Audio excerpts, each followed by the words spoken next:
Thanks for tuning in to your favorite weekly digest about cybersecurity news.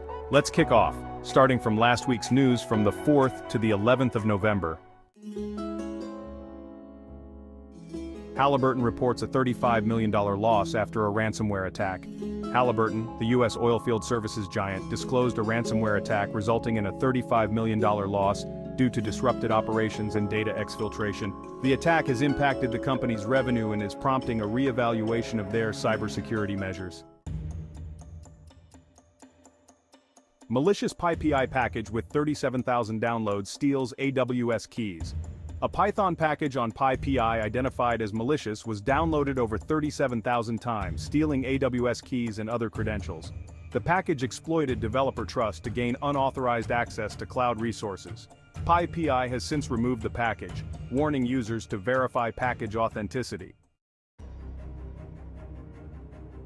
Critical Veeam RCE bug now exploited in Frag ransomware attacks. A recently disclosed remote code execution vulnerability in Veeam backup software is now being exploited by Frag ransomware operators.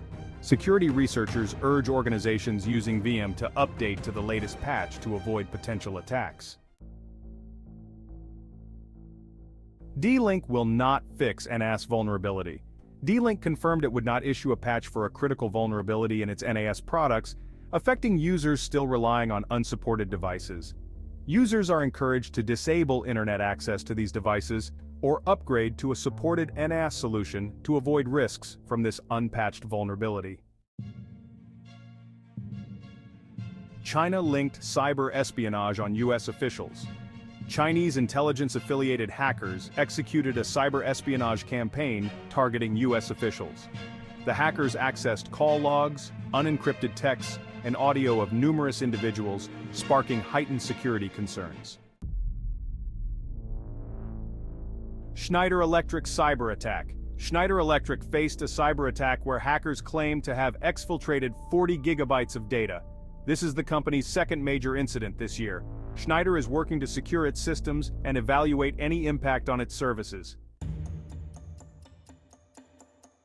Cyberattack on Serco's prisoner transport vans. A cyber attack disabled tracking devices and panic alarms in prisoner transport vans operated by Serco in the UK. The company has restored some services but has implemented emergency protocols while investigating the source of the attack.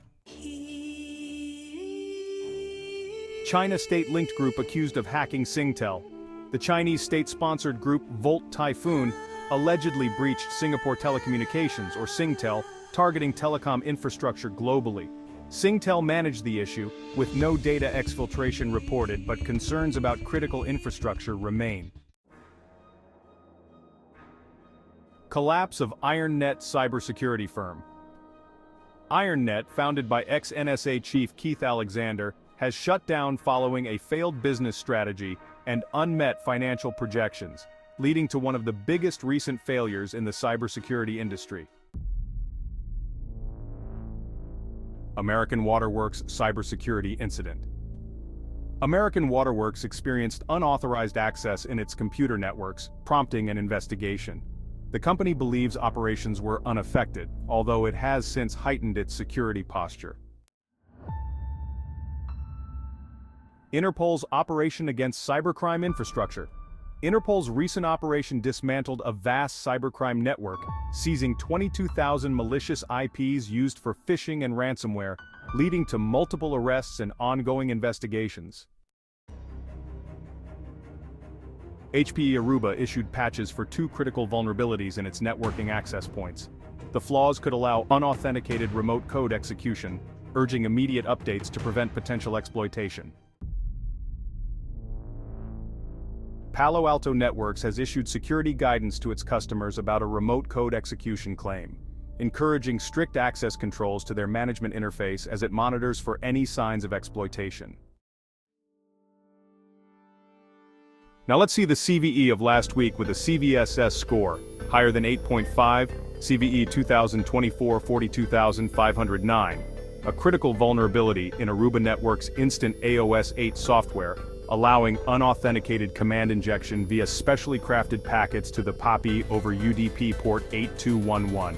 CVSS score 9.8, CVE 2024-47460, another critical issue in Aruba Network's instant AOS 10 software, permitting remote attackers to execute arbitrary commands through crafted packets sent to the PyPI over UDP port 8211, CVSS score 9.0, CVE 2024-2883, a critical use-after-free vulnerability in Google's Chrome browser's Angle component, potentially leading to arbitrary code execution. CVSS score 9.8, CVE 2024-22252, a critical use-after-free vulnerability in VMware's XHCI USB controller, allowing attackers with local administrative privileges on a virtual machine to execute code as the VMX process on the host. CVSS score 9.3, CVE 2024-22127, a critical code injection vulnerability in SAP NetWeaver as Java, enabling attackers to execute arbitrary code, impacting confidentiality, integrity, and availability. CVSS score 9.1, CVE 2024-20337, a high-severity vulnerability in Cisco Secure Client's SAML authentication process, allowing unauthenticated remote attackers to conduct carriage return line feed injection attacks. CVSS score 8.2, CVE 2024-21334, a critical remote code execution vulnerability in Microsoft's Open Management Infrastructure, OMI, where unauthenticated attackers can send specially crafted requests to trigger a use-after-free condition. CVSS score 9.8, CVE 2024-23225, a critical vulnerability in Apple's iPhone kernel, allowing attackers to bypass memory protections. This issue has been exploited in real-world attacks. CVSS score 9.8, CVE 2024-23296, a critical vulnerability in Apple's RTKit, enabling attackers to bypass kernel memory protections. This flaw has also been exploited in the wild. CVSS score 9.8, CVE 2024-29943, a critical out-of-bounds access vulnerability in Mozilla Firefox, leading to potential sandbox escape and arbitrary code execution. CVSS score 9.8, CVE 2024-29944, a critical privileged JavaScript execution flaw in Mozilla Firefox's event handlers, allowing sandbox escape and arbitrary code execution. CVSS score 9.8, CVE 2024-0039, a critical remote code execution vulnerability in Google's Android system component, allowing attackers to execute code without additional execution privileges. CVSS score 9.8, CVE 2024-23717, a critical elevation of privilege vulnerability in Google's Android system component, enabling attackers to gain unauthorized access. CVSS score 9.8, CVE 2024-2605, a critical sandbox escape vulnerability in Mozilla Firefox on Windows, allowing attackers to execute arbitrary code outside the sandbox. CVSS score 9.8, CVE 2024-2615, critical memory safety bugs in Mozilla Firefox, with evidence of memory corruption that could be exploited to run arbitrary code. CVSS score 9.8, CVE 2024-2625, a high-severity object lifecycle issue in Google's Chrome V8 component, potentially leading to arbitrary code execution. CVSS score 8.8, CVE 2024-2626, a medium-severity out-of-bounds read vulnerability in Google's Chrome Swift Shader component, which could lead to information disclosure. CVSS score 6.5, CVE 2024-2627, a medium-severity, use-after-free vulnerability in Google's Chrome Canvas component, potentially leading to arbitrary code execution. CVSS score 6.5.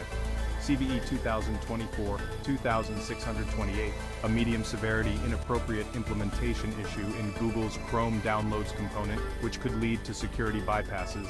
CVSS score 6.5, CVE 2024-2885, a high-severity use-after-free vulnerability in Google's Chrome, potentially leading to arbitrary code execution.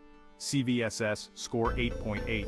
CVE 2024-2886, a high-severity use-after-free vulnerability in Google's Chrome, potentially leading to arbitrary code execution.